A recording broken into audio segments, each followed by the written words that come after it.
একেবারে ছকভাঙা চরিত্রে এবার ধরা দিতে চলেছেন টলিপাড়ার স্বনামধন্য অভিনেত্রী অপরাজিতা আড্ড। টেলিভিশন থেকে বড় পর্দা সর্বত্রই তিনি নতুন নতুন চরিত্রে দর্শককে তাক লাগিয়েছেন। এবার খলনায়িকার চরিত্রে ধরা দিতে চলেছেন তিনি।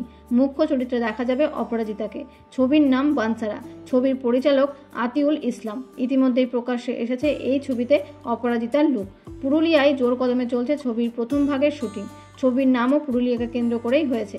বানসারা মূলত পুরুলিয়ার জঙ্গলে ঘেরা একটা গ্রাম, যে গ্রামের বনদেবীর নাম অনুসারে গ্রামের নাম হয়েছে বানসারা।